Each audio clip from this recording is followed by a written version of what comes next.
I have been spotting storms in south central Kansas for 6 years. I am a trained volunteer with the National Weather Service out of the Wichita Forecast Office. I work full-time as a lineman for the Regional Electric Cooperative, which means I spend my regular hours fixing what storms break and my volunteer hours watching the storms that do the breaking. I grew up outside McPherson, about an hour north of Wichita, on a piece of flat farmland where my grandfather taught me to read the sky before I could read a book. He would sit with me on the porch in the evenings during storm season and point at the clouds building to the west and explain what each one meant. He taught me the difference between a storm that would just rain and a storm that had rotation. He taught me to watch the color of the light and the movement of the low clouds and the way birds behaved when the pressure dropped. By the time I was 16, I could look at a supercell from 40 miles away and tell you whether it was going to produce. My name is Nolan Shire, and I am telling you this so that you understand I am not the kind of person who sees things that are not there. I have watched hundreds of storms. I have seen dozens of tornadoes. I know what debris looks like when it is lofted into a rotating column. I know what tricks the light can play when you are looking through moisture and dust and wind sheer at something moving 100 miles an hour. I know all of that. And what I saw in May was none of those things. The day it started was a Thursday in the middle of the month. I was driving west on a county road outside Wichita in the late afternoon, with the windows down and the warm inflow wind pulling at my sleeve. The sky to the southwest was stacked with severe weather. A massive supercell thunderstorm was building along the dry line, the updraft tower punching high into the atmosphere, the anvil spreading east in a flat white shelf that was already blocking the sun. The light had gone to that yellow-green color that anyone who has lived in Kansas long enough learns to respect. It is the color that means the atmosphere is wound tight and something is about to let go. I had my weather radio mounted on the dash and a handheld ham radio on the seat beside me. The Wichita Forecast Office had activated the spotter network for the evening. Conditions were favorable for strong tornadoes. I was heading to my predetermined position, a high point on a section road south of the small town of Clearwater, where I had a clean sight line to the southwest. Out here on the plains, positioning is everything. You want to be south or southeast of the storm, so you are looking into the rain-free base where the tornado will form, not staring into a wall of hail and rain that blocks your view of everything. My net control operator was a retired meteorologist named Dale Purcell. Dale coordinated reports from spotters across the county during active weather, sitting in his home office with a bank of radios and a radar display, collecting our observations and relaying them to the forecast office. He was calm, methodical, and had been running the net for over 15 years. I trusted Dale the way you trust someone who has kept people alive with good information during bad weather. My spotting partner for the evening was a man named Corbin Wells. Corbin was a few years younger than me, late 20s, still relatively new to spotting, but solid and level-headed. We usually positioned a few miles apart on the same road to give overlapping views of approaching storms. We kept in touch on a secondary frequency between our reports to the net. The supercell organized fast. By 6 in the evening, it had developed a clearly defined wall cloud, a low, dark, rotating mass hanging beneath the rain-free base of the storm, like something heavy that was about to fall. I watched it through binoculars from my position and reported the rotation to Dale. Other spotters, south and west of me, were reporting large hail and strong inflow winds. The storm was textbook. It was doing everything a tornado-producing supercell does, in the exact order it was supposed to do it. At 6:20, the wall cloud tightened. I could see the rotation accelerating, the cloud base spinning like a slow wheel. Dust began to swirl on the ground beneath it, a debris cloud kicking up from a freshly planted field. Then the funnel descended, a pale grey cone reaching down from the wall cloud, narrow at first, widening as it stretched toward the surface. And then the connection was made, and dirt exploded upward from the ground, and it was on. I keyed the radio. Tornado on the ground, roughly 2 miles south of Clearwater, moving northeast. Dale confirmed and relayed to the forecast office. The tornado was modest at first, a cone maybe 100 yards wide at the base, moving across open farmland, kicking up soil and crop residue in a brown skirt around its base. The roar was audible even from 3 miles out, a low, continuous sound like heavy machinery running underground. I had seen dozens like it.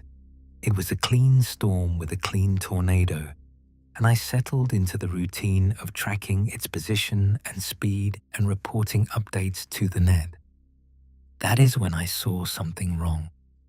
The tornado was crossing a section road about 2 miles from my position. As it passed over the open intersection, the funnel became slightly more transparent. Tornadoes pull their color from whatever they are picking up. Over a plowed field, they are dark brown. Over grassland, they are gray-green. Over a road with nothing loose to grab, the funnel can thin out for a moment, and you can see into it, at least partially. In that moment of clarity, I saw movement inside the funnel that did not match the rotation. Everything in a tornado spins. That is what a tornado is. Debris, dust, moisture, all of it orbits the center in a violent circular motion. But what I saw was moving vertically. Something dark, rising inside the column. Not spinning with the wind, but climbing straight up through the center of the funnel, as if the rotation did not apply to it. It moved the way smoke rises from a chimney on a still day. Steady, upward, undisturbed. It lasted maybe 2 seconds. The tornado crossed into a field with more vegetation and the funnel filled with debris again, and whatever I had seen was gone. I did not report it. I was not sure what I had seen. It could have been a sheet of roofing material caught in the updraft. It could have been a trick of the light and the distance and the difficulty of interpreting what you are seeing inside something spinning at 100 miles an hour. I put it aside and kept spotting. The tornado stayed on the ground for another 8 minutes, tracking northeast across open land before it roped out and dissipated. No structures hit, no injuries. A clean event. I reported the dissipation to Dale and leaned back against the truck to watch the storm move away. Corbin came on the secondary frequency. "Good storm," he said. "Clean structure." Then he went quiet for a moment, and when he spoke again, his voice had a different quality. He asked me if I had noticed anything strange about the funnel when it crossed the section road south of Clearwater. I felt something shift in my chest. I asked him what he meant. He hesitated, Then he said he thought he saw something moving inside the column that did not look like debris, something going straight up instead of spinning. He said it was probably nothing, a piece of sheet metal or something. I agreed, probably nothing, but I noticed that he brought it up first. Without my saying a word about it, Corbin had seen the same thing from a completely different angle 3 miles to my east. The atmosphere was not finished with us that evening. A second supercell developed along the dry line by 7:30, further south near the Sumner County line. The Wichita office extended the activation. I repositioned south on a highway, finding a new vantage with clear sight lines to the southwest. Corbin moved with me, setting up about 4 miles to my east. This storm was bigger. The updraft tower was enormous, backlit by the last of the sun in a way that turned the entire western sky into a wall of copper and violet. The storm developed a pronounced hook echo on radar, which Dale relayed to the net. The forecast office issued a tornado warning for southern Sedgwick County at 7:45. At 8, with the light fading fast, the wall cloud dropped a second tornado. This one was different from the start. A wide, dark wedge descended from a rotating base that looked like the underside of something massive, slowly turning. The funnel was rain-wrapped on its north side, but visible from my southern position. It was a significant tornado, at least a 1/4 mile wide. The sound reached me even at 4 miles, a low continuous roar that vibrated in my chest. I reported it. Tornado on the ground, large, moving northeast. Dale confirmed. Warnings were updated. Sirens began sounding in communities to the northeast. I raised the binoculars and watched the tornado churn through farmland. It was throwing debris high into the air. I could see pieces of structures lofting hundreds of feet, caught in the updraft and flung outward like a giant hand was tossing them aside. It was violent weather, the kind that flattens houses and strips the surface off roads. Then the funnel shifted. Large tornadoes wobble sometimes, their axis tilting slightly as they interact with the terrain and the shifting winds around them. This one wobbled to the east, and for a few seconds the debris field thinned near the base, and I had a partial view into the lower portion of the column. I saw them again, the same vertical movement, dark shapes rising through the center of the funnel, climbing against the rotation, moving upward at a steady, deliberate pace. But this time I was closer, and the tornado was larger, and I could see more than before. It was not one shape. It was several, dark forms ascending inside the column in a line, one above the other, moving with a purpose and a coordination that had nothing to do with the chaotic violence happening around them. They moved the way living things move, not the way debris moves. Debris tumbles and spins and is thrown. These shapes climbed, steadily, together, like they knew where they were going. I lowered the binoculars. My hands were not steady. I raised them again. The debris field had thickened, and I could no longer see into the funnel. The tornado continued northeast, growing wider, and whatever was inside it was hidden behind a wall of dirt and shattered wood and spinning wreckage. Corbin came on the secondary frequency. His voice was tight. He said my name and nothing else for a moment. Then he said, "Did you see that?" I did not answer right away. He said it again. He said he had his binoculars on the base of the funnel when it wobbled. and he saw things climbing inside it. He said they were moving up through the center, like the wind had no effect on them at all. He said he counted at least 4. Neither of us reported it to the net. The second tornado stayed on the ground for 22 minutes and did significant damage to farmsteads and outbuildings northeast of the initial touchdown. No fatalities, but several homes were destroyed. The storm weakened after dark, and Dale deactivated the net around 9:30. I drove back toward Wichita in the dark, with the rain from the backside of the departing storm streaking across my windshield. I met Corbin at a gas station on the highway south of town. We sat in my truck in the parking lot with the engine idling and the wipers going, and we talked about what we had seen. Corbin was rattled in a way I had never seen from him. He was not a man who spooked easily. He had stood in the open on section roads with tornadoes bearing down and calmly reported their positions.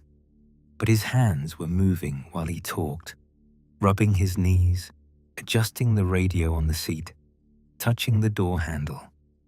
He said the shapes moved with intention.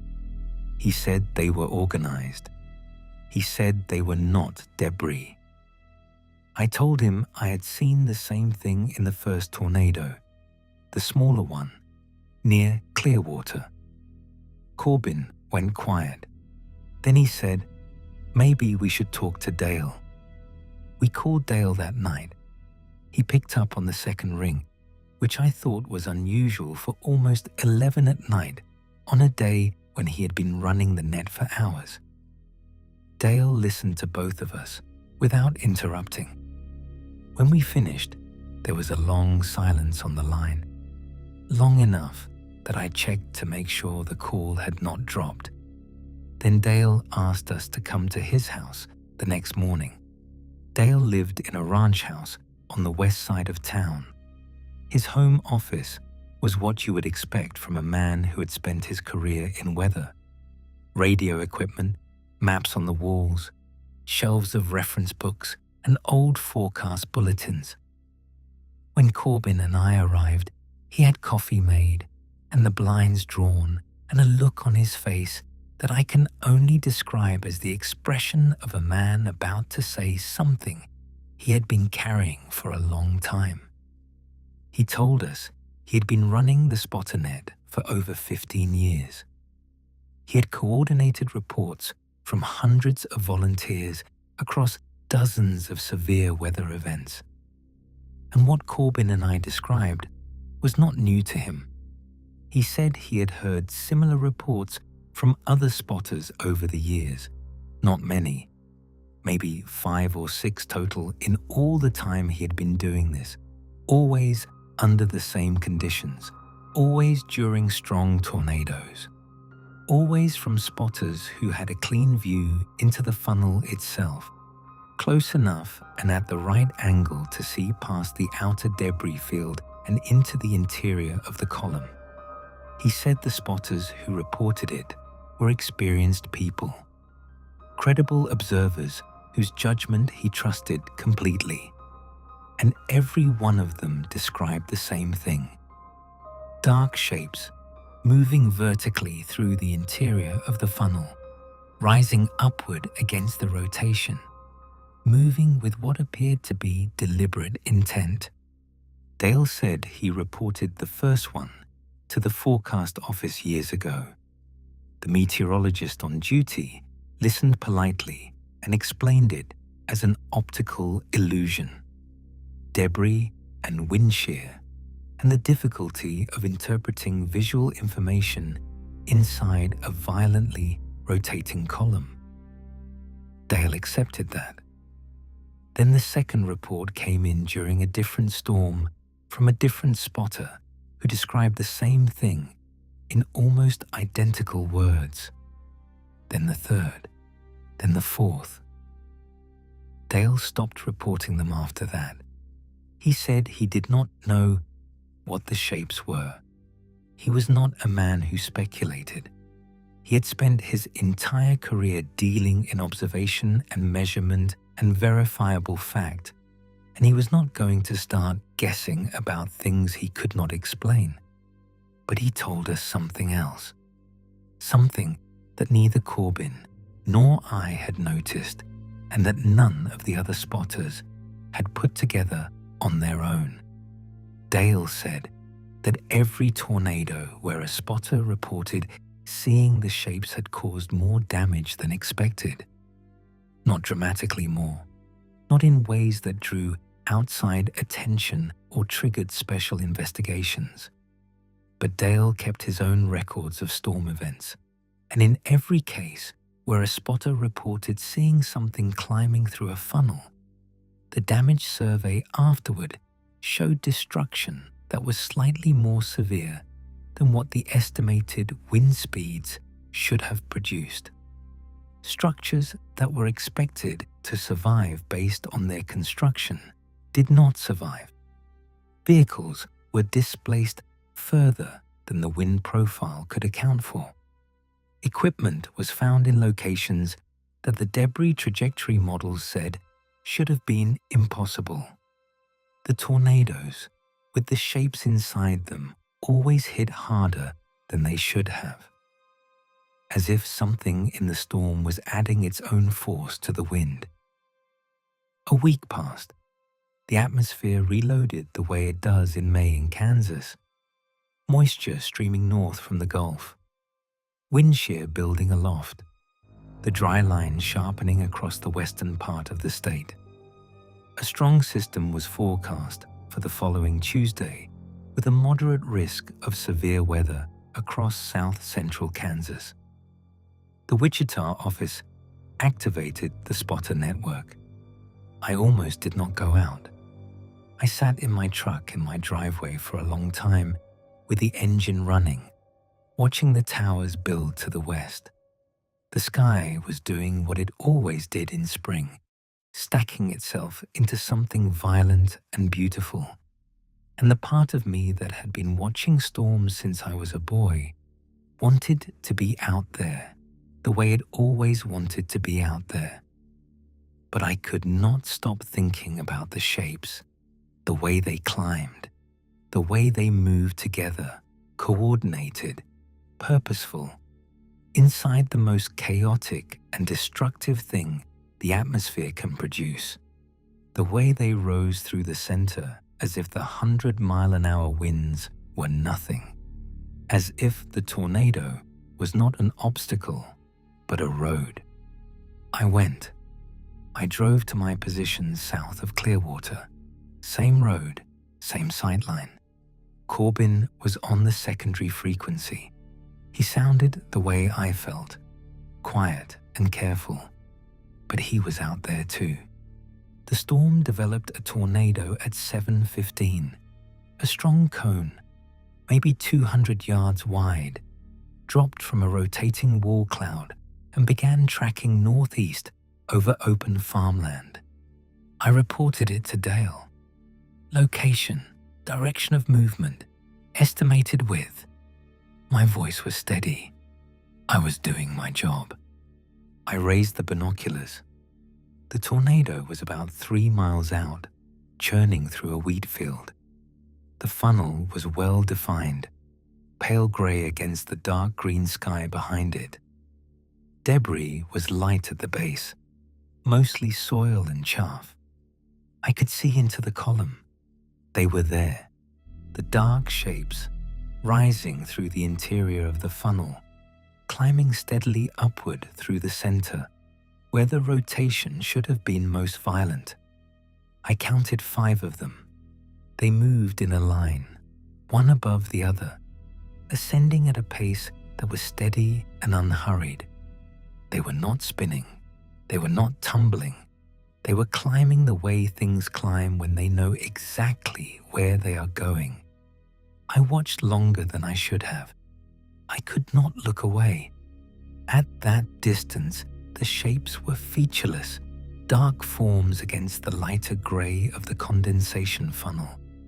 I could not make out details of what they were, but the movement was wrong. It was organized in a way that nothing inside a tornado should be. Debris is random. Debris is violence translated into motion. These shapes were none of that. They were deliberate. Corbin came on the frequency. His voice was barely above a whisper. He said he saw them. He said there were more this time. Then something happened that had not happened in the previous storms. One of the shapes stopped rising. It held its position inside the funnel, roughly a third of the way up, while the others continued above it. It stayed motionless in the center of a column of air rotating at over 100 miles an hour, as still as if it were standing on solid ground. Then it moved laterally, not with the rotation, across it, toward the southern wall of the funnel, toward my side. The shape drifted to the outer edge of the visible condensation and stopped there. It held that position just inside the boundary of the funnel for what felt like a very long time, but was probably only a few seconds. I was looking at it through binoculars at 3 miles, and I could not see features. I could not see a face or a limb or anything that would tell me what I was looking at.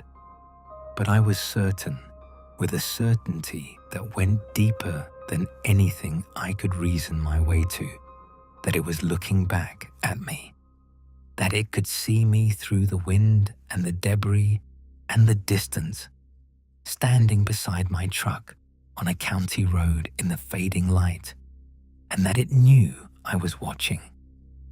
Then it pulled back into the interior of the funnel and resumed climbing, rejoining the others as they ascended towards the top of the column and disappeared into the dark body of the storm above.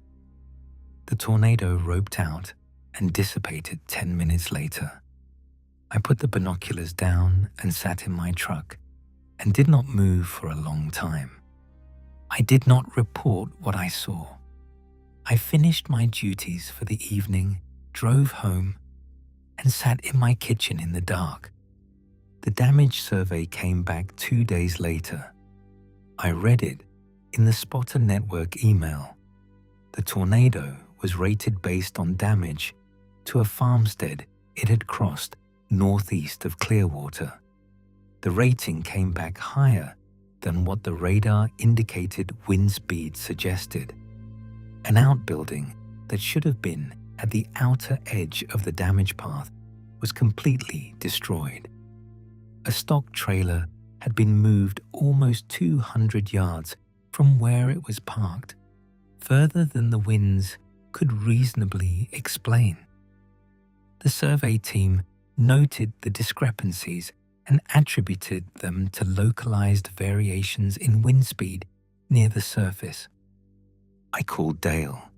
I asked him if this was what he had been talking about, the damage that was worse than it should have been. He said yes, this was exactly it. I asked him what he thought the shapes were doing inside the tornadoes. He was quiet for a long time.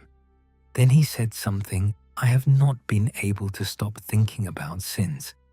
He said he did not think the shapes were inside the tornadoes. He thought the tornadoes were how they arrived. He said the funnel was not the event. The funnel was the door, and the shapes were what came through it when it opened. The rest of May was active. More storms built along the dry line. More tornadoes touched down across south-central Kansas. I continued spotting because I did not know how to stop. It was who I was.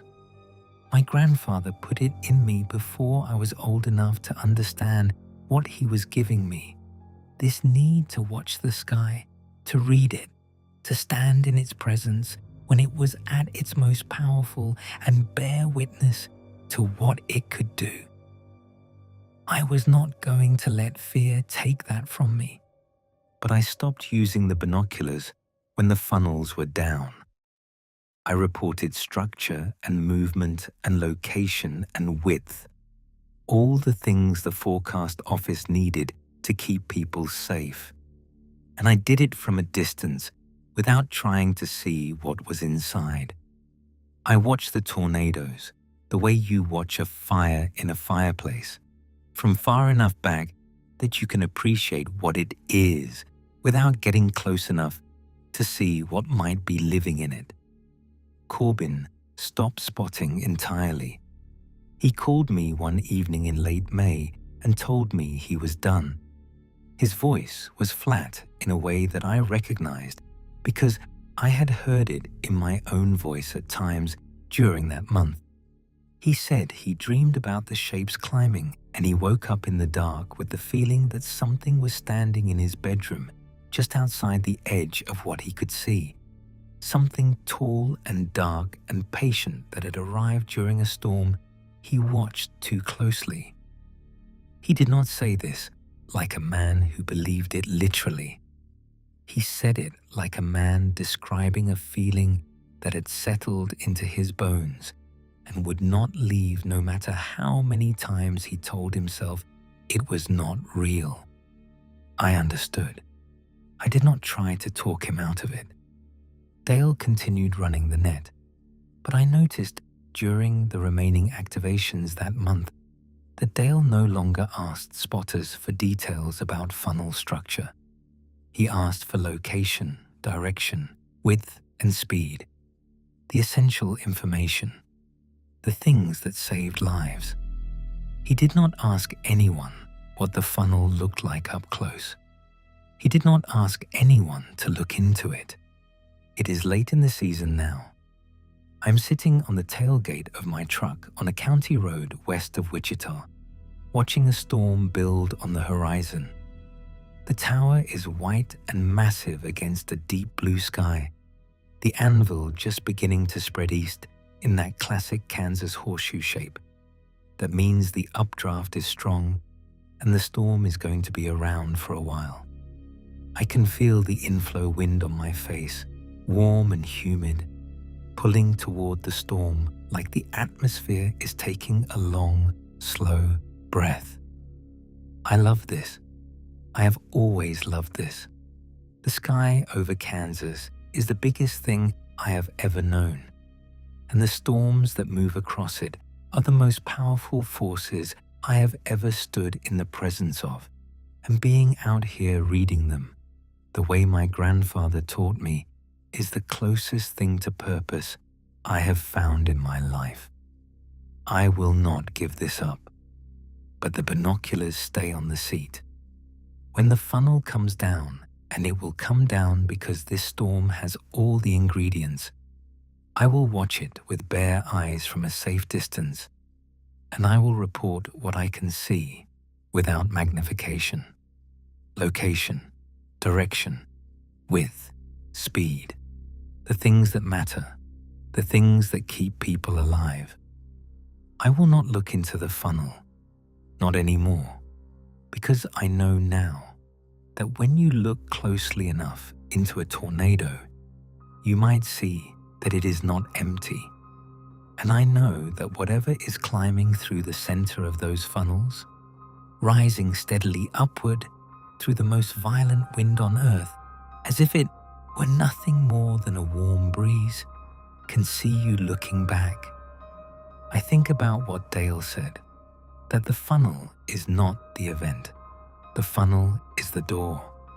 I think about all the tornadoes I watched over 6 years before that Thursday in May, all the funnels I studied through binoculars, admiring their structure, their power, the way they connected the sky to the earth in a column of pure force. I think about whether the shapes were always there, every time, in every funnel I ever watched, and I simply was not close enough, or focused enough, or unlucky enough to see them. I think about how many times something inside a tornado might have looked out at me while I looked in, and neither of us knew the other was there. The storm to the west drops a wall cloud. Rotation is visible even from this distance, a slow dark turning beneath the rain-free base. My hand moves toward the binoculars on the seat beside me. The old instinct, the trained response.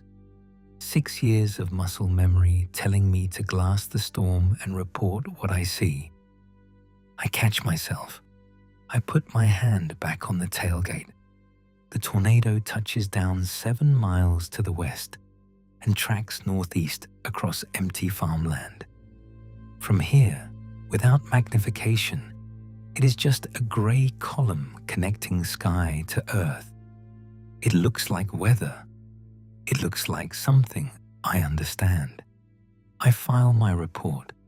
Location, direction, speed, width, the things that matter.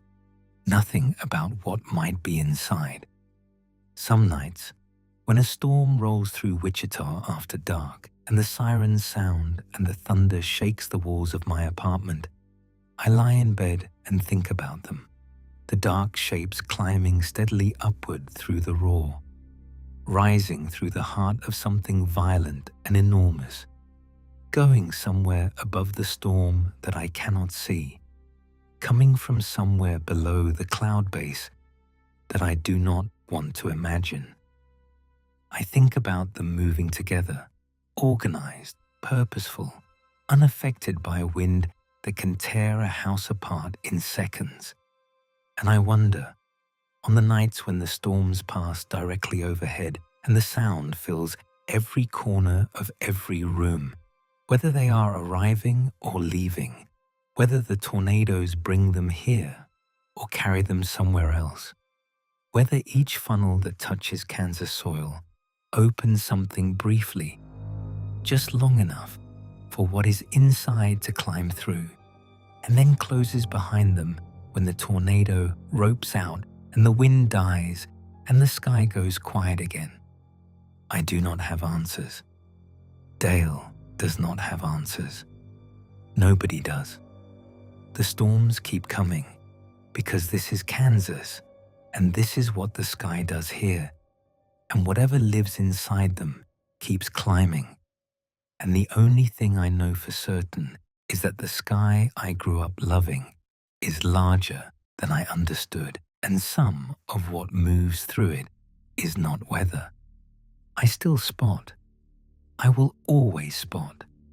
But I keep my distance now, and I do not look too close. And when the funnel is on the ground and the roar fills the air, and every instinct I have tells me to raise the binoculars and study what is happening inside, I set them down and watch with bare eyes and report only what I can see from far enough away to be safe. I tell myself that is enough. Most days I believe it, but some evenings, driving home after a storm with the rain drying on the roads and the sky clearing to the east, I catch myself glancing in the rearview mirror at the clouds behind me, and I wonder if distance is really protection or if it is just the thing I tell myself so I can keep doing the only work that has ever made me feel whole. I do not know the answer to that either. I'm learning to live without answers. In Kansas, in storm season, that is the only option the sky gives you.